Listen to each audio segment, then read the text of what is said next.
Computer, here we go.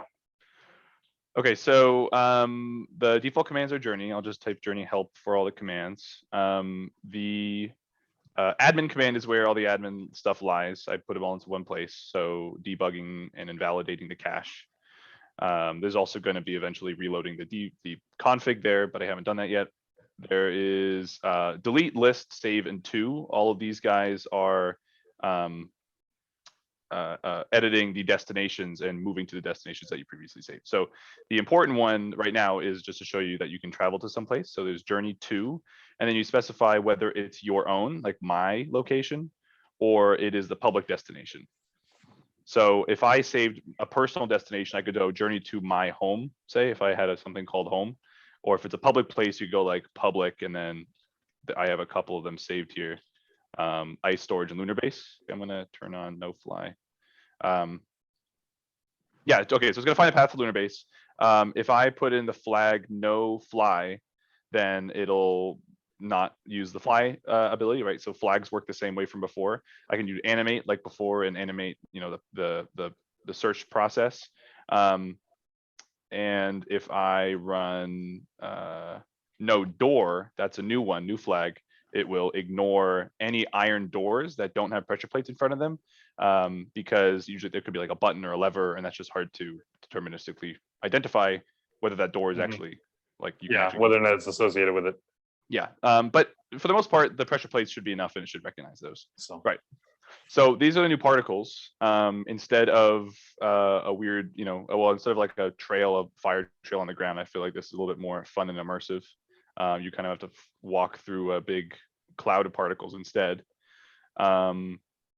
It is a lot faster if you notice how quick it was when I did no fly, because I had previously run this command with no fly before. The caching model is a lot more robust. So if you already run the same command, it should practically give you the immediate results for the path again for like the same solution. So I already run this, and this is the same path that it calculated before, so it gave it to me again. And here's the destination, this nice little purple cart color. And if you had your sound on, you would hear a little happy chord play when you reach your destination. So it's just a lot of usability increase, so that kids actually feel like it's part of the world rather than some weird development niche property. Nice, because that would basically disrupt my heuristic for the whole algorithm. But so the goal here, Peter, just to pause you. So for Chad and Sam, like during a camp, you know, like when the kids are like, I don't know where Misavo is, like that's the most hated, the one we're looking at right here is the hardest to find for kids. So you could say like, you know, /journey Misavo or whatever the command is, you know, and then you write that on the board, you know, in a really big way where the kids can see that. And then it makes it a lot easier for them to follow these things.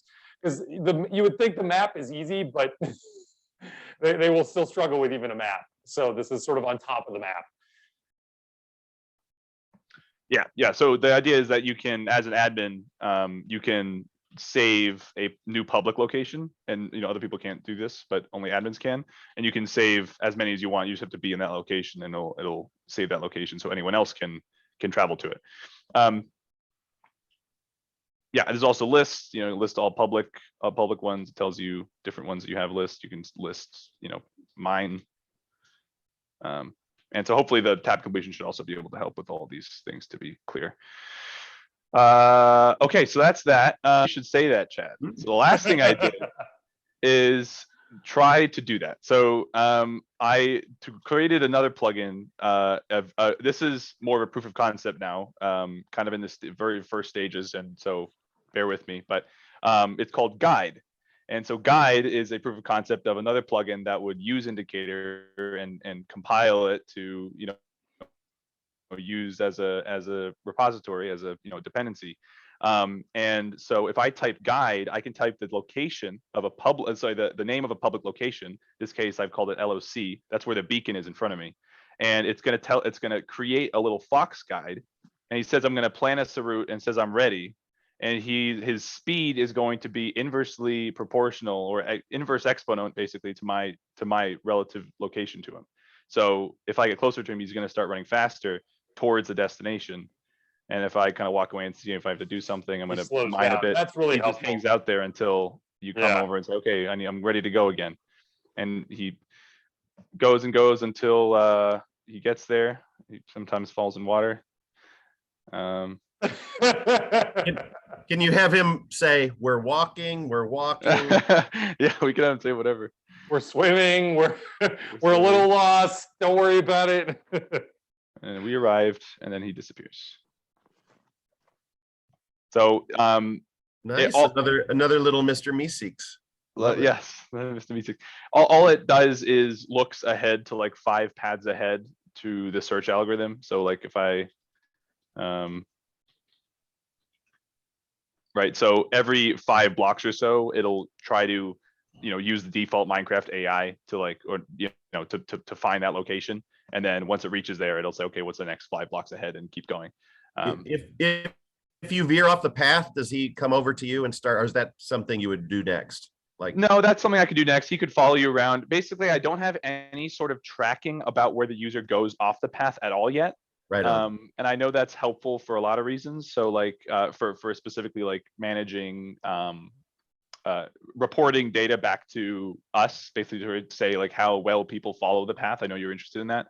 So and it could really inform the cache process, because in the place like the lunar crater, where if you remember, there's when you first come out of those first doors and then go across that little atrium area to the next set of doors, it goes like there's a weird bend in the whole algorithm, because it tries to go through the wall before it realizes you can't go through the wall, and then moves over to the door and then goes through. So like the whole path is kind of bent in a U shape, and then you have to keep going forward. But people will know to just go straight across the U.